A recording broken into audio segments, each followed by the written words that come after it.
Joining us here, David Ben-Uziel. Hello to you, David. Hi. Lieutenant Colonel in the Israeli army, a Mossad agent, a former Mossad agent that had the great privilege of walking the long journey in China. First of all, thank you for joining us here at ContentoNow TV. Thank you. If you could share your most profound experience while doing this journey, what was the best and moving experience of you personally? The way I saw it, I wanted to understand the leadership. To lead so many people when you are chased by the nationalist army on all these obstacles of China, and you have an aim. It is not just to survive, it is to reach, to finish this long journey, long march, and then to chase the Japanese and then to change the regime in China. This is not a simple thing. And I was fascinated by all this, the hardship, the discipline, the attitude of the leaders and the officers, commanding officers, towards their men.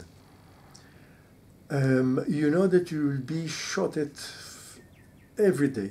You will be chased. You know that a wounded soldier, if he's left behind, he will be killed by the nationalist. Yet, you don't leave the lines. You keep on.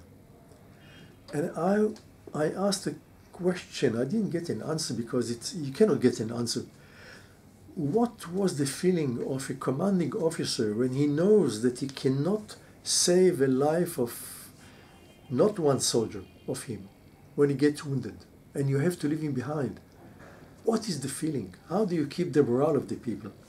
So the long march for me was not only the scenery of China, which was very important, but mainly the leadership. And I was fascinated by it. The second thing, I wanted to understand the way of thinking.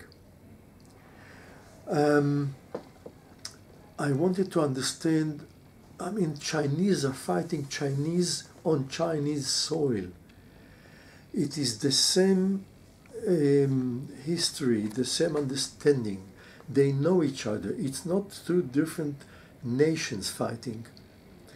And yet, how can you overcome movements? How can you maneuver the other side? So this was the main part to do the long march. The other part, I wanted to see ancient China. I was fascinated. All these bridges, all the houses. I'm not fascinated by the 30th century buildings, 50 stores and then lights and windows, not at all. I wanted to see China of the ancient times. I wanted to see the life, the people. This fascinated me. So in one go, I saw what I wanted to see, the scenery of China, and to come across all these obstacles. How do you walk? How do you cross snow mountains when you don't have socks and clothes and people just freeze to death? So what is the secret? The secret? The secret is the attitude of the officers towards their men. Respect? Not only respect, the way I put it. And I spoke a few days ago about it to a general somewhere in Africa. And I said, look, you, the commanding officers, you have to show loyalty down below. Don't expect the soldiers, the privates to be loyal to you. You have to be loyal to them. You show loyalty. You take care. Then they will be loyal to you. It's not otherwise. And if you don't understand that principle, you will never have the support of the men. Why shall I go after him? He doesn't care of me. he doesn't mind. I mean, he's doing his job, and I'm just someone that has to fulfill orders.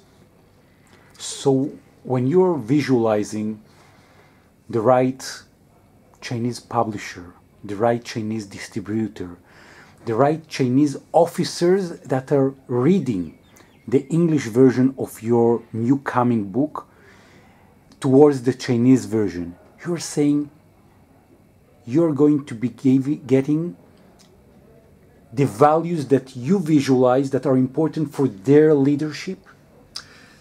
I'm going to tell, well, we do understand China is huge. So many Chinese never came across these provinces. And for them, the scenery, the sites that the Red Army had to cross, the grassland, the snow mountains, this is names for them. And what I did, I would say that I was lucky. I mean, I wanted to do it. No one pushed me to do it. By reading the book and seeing the photographs, they will see what they could not see on the spot where they were not. And because on the way we met the historians. Every village, every county, you have an historian. And he told us what took place. And we climbed the mountains and we saw exactly where the Red Army fought. So this is, I'm through my eyes of a military background person, A former battalion commander.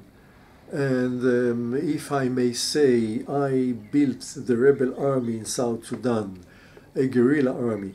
So I came to the Long March with these two backgrounds. and also a photographer. Yes, this is a side of the thing, but when analyzing military situations, then your background, of course, can. And anyone that will read the book, to my opinion, will see China that, humbly I will say, he doesn't know. And you know, when they saw the wonderful and kind words of the Israeli former ambassador in China, Matan Vilnai, and the scholar, the academic people that saw the Hebrew version of the book, and they were so impressed. We want to wish you that the next step of this long march that you did with your bare foot or with your foot is going to be happening also with the new coming book in English, in Chinese, and in Hebrew.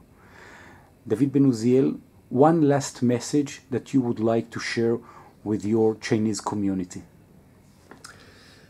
As I said, and I meant it, had I been at the right age, I would have joined the Long March. I meant it, I read it, I put it in the book, and it was not just for saying it. It appeals to me, the people, the time, the conditions appeal to me so much. So pity I was not at the right age to join with the Red Army.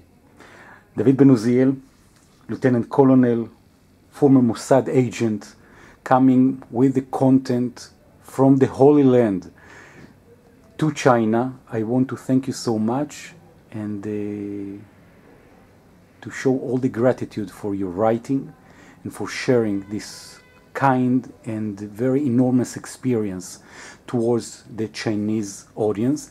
And if I may say, a true friend of China. Thank you so much. Thank you, David Ben-Uziel. Bye-bye.